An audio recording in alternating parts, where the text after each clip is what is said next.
Amen. Julle is welkom julle sitplekke te neem.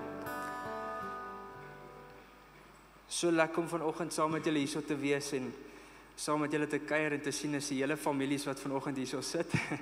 Al die kids. Ja, ongelukkig is kids toe vir die res van Desember, maar is nog steeds lekker om julle ook hierso te hê. So ons het verlede week afgeskop met die reeks Take a Breath. In plain Afrikaans, haal asem. Baie van julle het al gehoor hoe mense vir jou net sê, haal net bietjie asem, né? Julle het dit al gehoor. Dis gereeld dat mense vir jou sê, haal net bietjie asem, en ons is nou in daai tyd van die jaar, Desember, waar dit voel asof ons nou net 'n bietjie tyd het om asem te kan haal. En ek wil vanoggend vir julle vra, na 2025, voel jy moeg? Is daar enigiemand wat moeg voel na 2025? Okay, so ek kan maar aanhou praat. Ek wil ons net so 'n bietjie terugvat na 2020 toe dit COVID was. Ek weet nie of julle saam met my stem nie, maar in 2020 het ons iets beleef van 'n rustiger lewenspas. Ja, dit was nie goed gewees nie, COVID was nie great nie. Daar's baie slegte goed wat gepaard gegaan het met daai tyd. Baie stres nog steeds gewees en onsekerheid en mense wat moontlik hulle werk verloor en vir party van julle was dit dalk nie rustiger nie. Maar vir die meerderheid van die wêreld het dit heel wat rustiger gegaan. Dis asof ons iets beleef het wat die Kaap heeltyd beleef, né? Maar toe skielik kom ons hier in 2023, 2024 en als gaan dit weer volstoom aan die gang. Amper asof dit nog erger is nog voor COVID tyd. En hier is ons nou in Desember 2025 en ons voel waarheen is die jaar?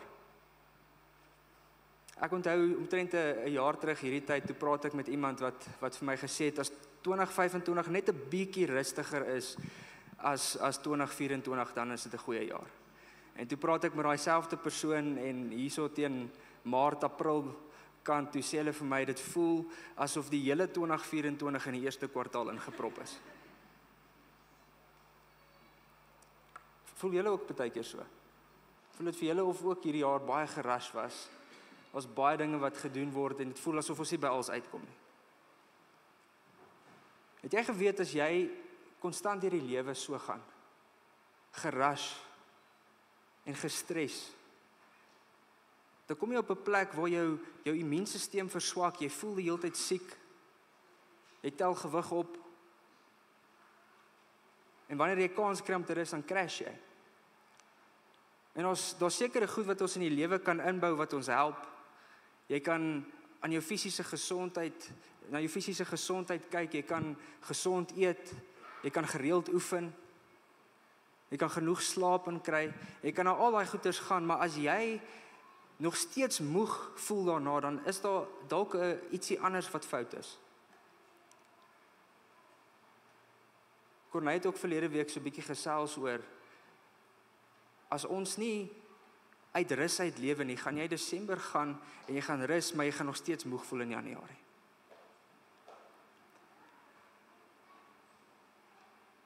Jy kan so 'n besige lewe leef, dat jy soms vergeet om by jou geestelike gesondheid uit te kom. En wat jy moet verstaan, ek en jy is eers geestelike wesens voordat ons fisiese wesens is. Jou geestelike gesondheid is nog belangriker as jou fisiese gesondheid. Want wat gebeur as jy nie kyk na jou geestelike gesondheid nie, dan kom jy op 'n plek waar jy sien hoe jy in jou fisiese liggaam moeg voel, al doen jy al die regte dinge, nou voel jy moeg. En al die simptome kom op en jy blok net daai simptome, maar jy kom nie by die regte probleem uit nie. En ek het vir ons slegte nuus en ek het vir ons goeie nuus vanoggend. Die slegte nuus is vir meeste van ons gaan dit nie noodwendig beter gaan nie. Jou omstandighede gaan nie noodwendig beter raak nie. Die lewe gaan nie noodwendig rustiger raak nie. Maar die goeie nuus is, ons het 'n hoop waar ons kan vashou. En hierdie hoop kan ons op 'n plek bring, waar jy rus in enige omstandigheid en situasie waarin jy jouself bevind, kan beleef. Hier is die vertrekpunt. And do not be grieved, for the joy of the Lord is your strength. Dis waar ek vanoggend met jou wil gesels. Die vreugde van die Here, as jy die vreugde van die Here beleef, kan jy in enige omstandigheid waarin jy jouself vind, vreugde en rus beleef. Nou die vraag is, hoe beleef mens die vreugde van die Here? Ek wil julle vanoggend na 'n storie toe vat in Lukas 1, en dis een van die eerste gedeeltes in die tydlyn van die Nuwe Testament waar ons sien hoe mense die vreugde van die Here beleef. En dis die storie van Elisabeth wat swanger raak met Johannes die Doper, en ongeveer 6 maande later toe raak haar niggie Maria swanger met Jesus. En soos Maria van hierdie nuus uitvind, toe gaan sy dadelik na haar niggie Elisabeth toe, en sy gaan gesels met haar, en sy gaan deel met haar die goeie nuus. En soos sy by haar uitkom, sien ons, hierdie is wat gebeur.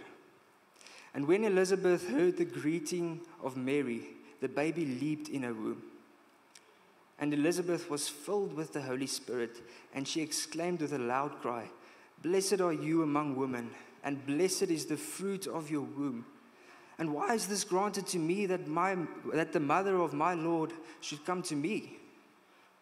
For behold, when the sound of your greeting came to my ears, the baby in my womb leaped for joy."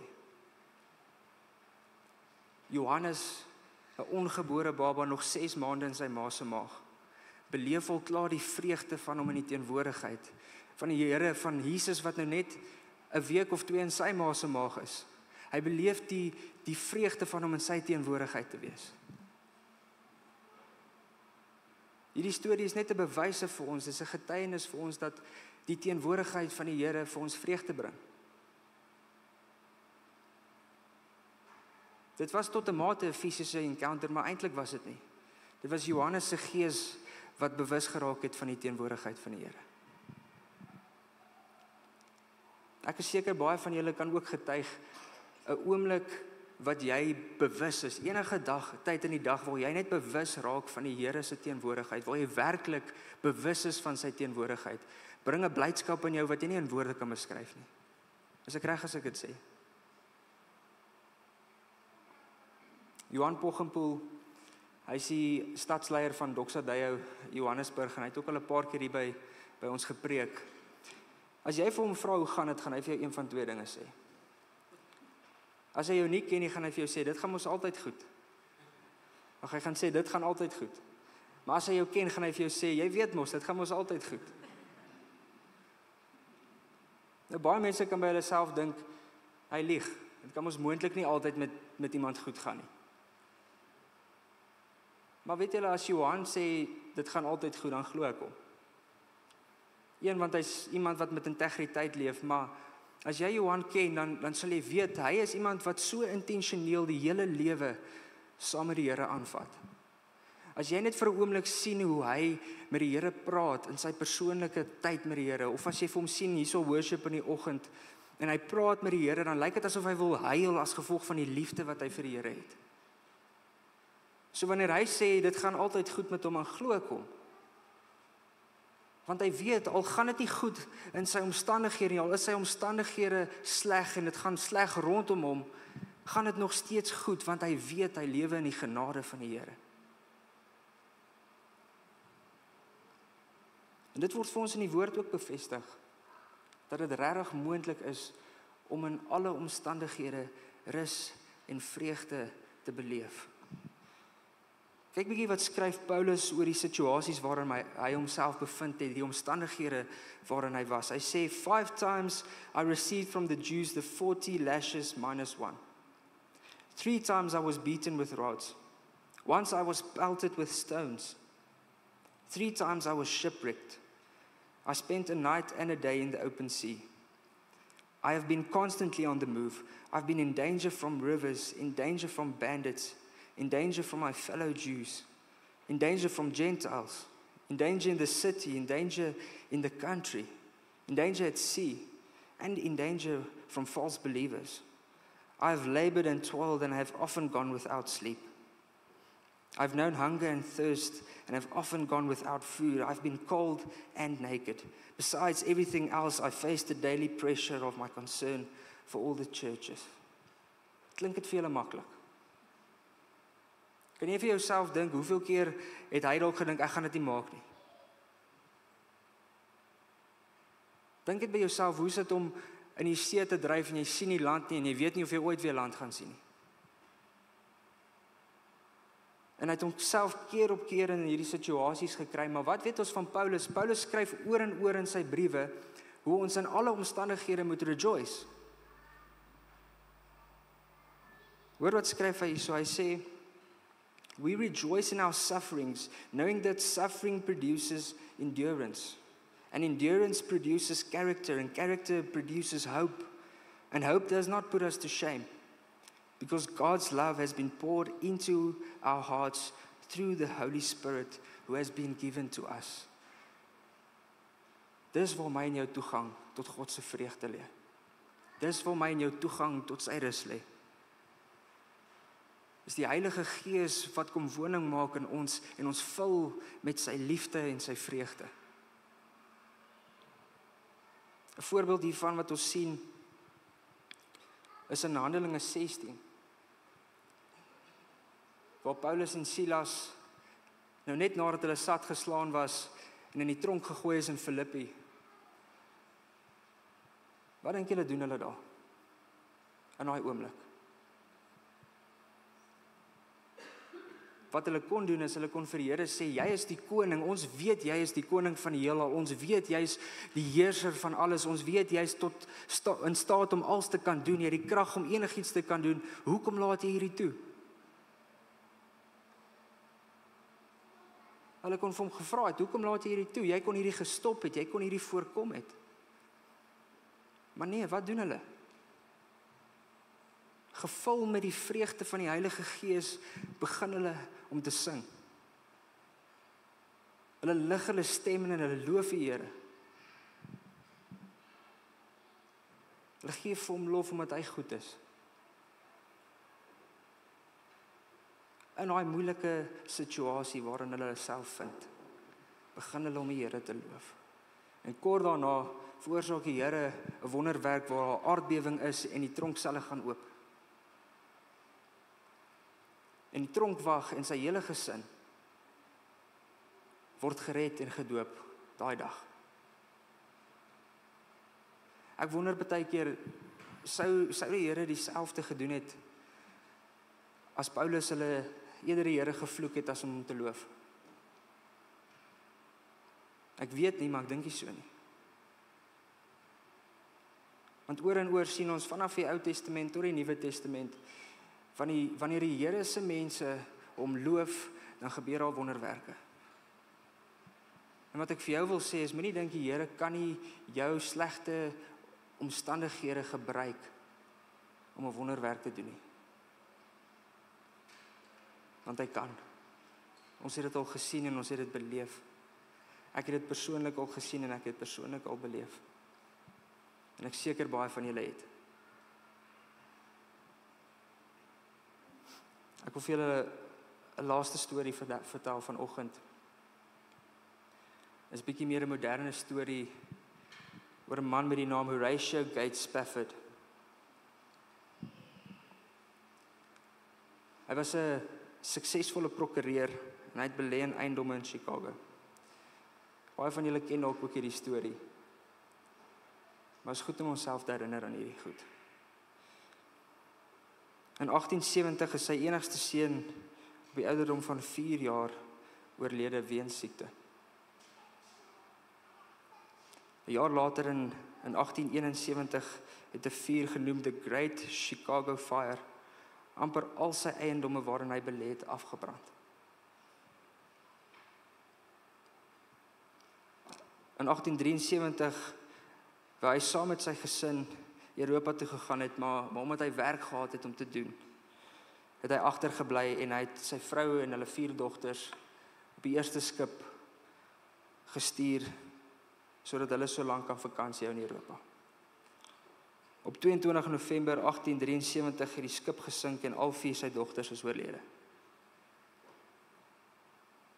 Sy vrou was een van die min wat oorleef het en toe sy in Wallis aangekom het, toe skryf sy vir hom 'n brief, saved alone, what shall I do?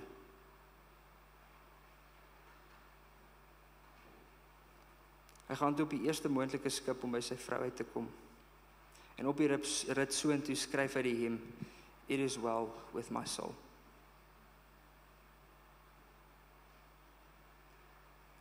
Kan jy jouself net indink? As jy in so kort periode tyd, deur soveel goed gaan, wat moet in jou aangaan?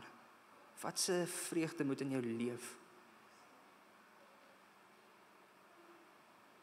Dat jy so iets kan skryf. Ek wil vanoggend vir ons die liedjie speel. Ek wil hê jy moet na dit luister, ek wil hê jy moet na die woorde luister. En vra jouself daai vraag, wat se tipe liefde moet in iemand leef, wat se tipe vreugde moet in iemand leef, om hierdie woorde te kan skryf? En dan wil ek vir jou vra, niks spesifiek nie, ek wil net hê jy moet vir die Heilige Gees vra om met jou hart te kom praat. Elkeen van ons hierso se situasie lyk anders. Elkeen van ons hierso vanoggend se storie lyk anders. Ek wil net vra, maak jouself oop vir die openbaring van die Gees vanoggend.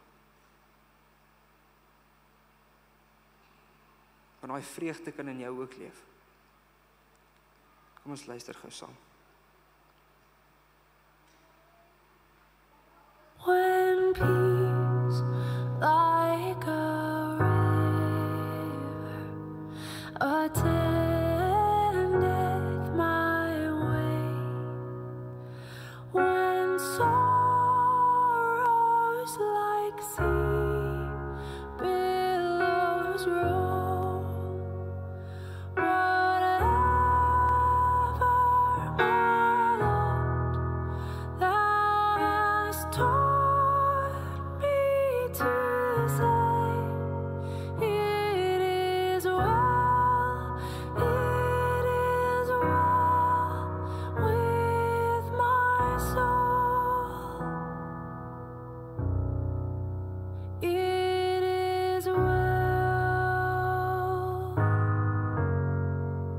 with my soul. It is well with my soul. Though Satan should buffet, though trials should come, let this blessed assurance control, that Christ hath regarded my helpless estate, and hath shed his own blood for my soul. It is well with my soul. It is well with my soul. My sin, oh, the bliss of this glorious thought. My sin, not in part, but the whole, is nailed to the cross, and I bear it no more. Praise the Lord,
Hom het julle lief, al het julle hom nie gesien nie, en al sien julle hom nie nou nie.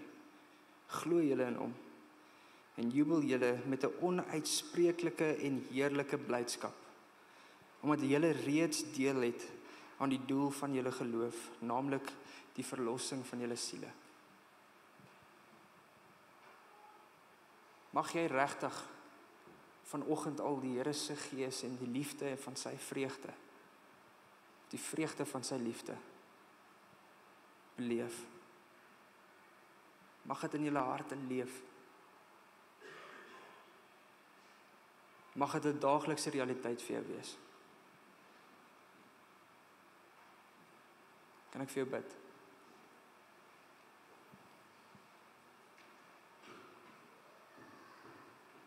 Vader, ons prys U. As die koning van ons. As die koning van die heelal. Here, ek kom bid vir elkeen hierso vanoggend. Mag hulle werklik beleef in hulle daaglikse lewe die vreugde van U wat in ons kom woon. Mag ons elke dag bewus wees van U teenwoordigheid op so 'n vlak dat dit vir ons vreugde bring wat ons nie in woorde kan beskryf nie.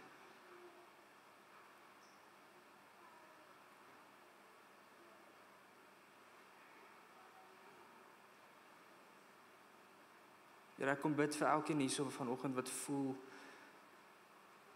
asof dit nie moontlik is om U stem te hoor nie, asof dit nie moontlik is om U vreugde te beleef nie. Here, kom bid ek dat U Gees Uself aan hulle kom openbaar, Here. Mag hulle die liefde van die kruis raak sien. En die genade van U dat hulle met 'n onuitspreeklike en heerlike blydskap kan sê, It is well with my soul. Ons bid dit in Jesus naam. Amen.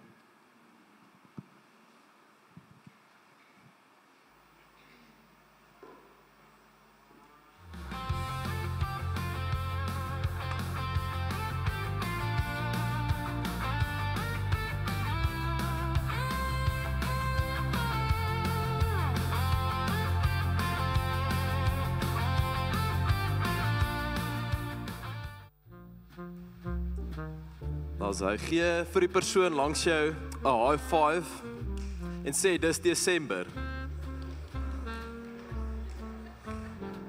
As hy Desember is 'n fantastiese tyd. Ek geniet dit altyd vreeslik baie. So neem kennis van ons Desember dienstye. Maak 'n nota, neem 'n foto. Dit is ook op ons groepe uitgestuur dat julle op die regte tyd hier saamkom en ja, ons sien uit om saam met julle Desember te vier. Dat ons reg deur Desember aanhou om by mekaar te kom en die Here se naam groot te maak. En op daai noot, as jy nuut is hierso, baie welkom. Dis so lekker om julle by ons te hê. Ons sien uit om julle te ontmoet. Ons het buite 'n stasie, ons noem dit Starting Point. Dis lekker groot. Dis lekker, almal kan dit sien.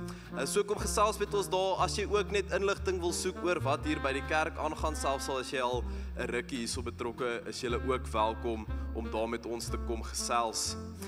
Dan wil ons ook iets vier. Ons het gesê dis Desember, dis 'n lekker tyd en ons het laas week het ons gevra, ons het 'n kinderhuis vir ons betrokke is en hulle het grassnyers nodig. Want dit reën en Desember is daar gras, die gras groei lank. So hulle het grasnyers nodig gehad en nie maandag nie, daai selfde dag, laasweek Sondag, het ons genoeg gehad om 2 grasnyers vir hulle te kan gee, nie net een nie. So kan ons 'n hande klap daarvoor gee. So ons wil dankie sê vir julle en dankie vir julle gehoorsaamheid. Dis 'n voorreg om hulle te kan ondersteun. En as julle hulle verder wil ondersteun ook deur hierdie Desember tot en met Kersfees. Hulle moet ook Kersfees hou, kom gesels met ons. Kom hoor hoe julle 'n bydrae kan maak. Ons sien uit om saam met julle hulle te serve en die Here se naam groot te maak. En dan ons is in 5 gesindhede rondom gee. En ons is in week 2, dit is geloof. Nou geloof dis 'n kerntema van ons pad met die Here. Jacques het nou baie van die preek het gegaan oor Paulus se geloof in God. Maak nie saak hoe die omstandighede rondom hom lyk nie. En in Hebreërs 11 sien ons baie van dieselfde prentjie waar hulle skryf oor die vaders van ons geloof, die heroes in Engels van ons geloof en die stories wat gebeur het van mense in die Bybel wat geloof gehad het in die Here. En wat vir my altyd uitstaan as ek daai lees is hoe al daai karakters in die Bybel gegaan het en omdat hulle die Here ken, omdat hulle die Here liefhet en 'n verhouding met hom het, kan hulle daai geloof in hom hê, maak nie saak van die omstandighede nie. So ek wil jou uitnooi, wanneer ons na ons finansies kyk en wanneer ons gee, dat ons dit doen uit 'n plek uit van waar ons die Here ken in dit, dat dit nie 'n taak is wat ons doen net omdat ons hoor ons moet gee nie, maar dat ons hom deel maak van die gee-proses, dat ons hom leer ken in dit en ons geloof versterk deur te gee. Dat dit nie net 'n taak is wat ons doen nie, maar dat dit werklik iets is wat ons dit deel maak van ons verhouding met die Here. Julle kan gee met die kaartjies op die stoele. Julle kan ook scan as julle fone wil gebruik en daar is kaartmasjiene daar agter sou julle wou tap. En dan as julle gebed nodig het, ons het 'n gebedspan hiervoor. As iets in die preek met julle gepraat het, kom gesels hiervoor. Ons sien uit om saam met julle te bid. En dit is Desember, ons hou daarvan om te kuier in Desember, daar's lekker koffie en die bakkery het lekker koekies en donuts en al die lekker dinge daar buite. So kom ons kuier lekker saam, sien julle buite.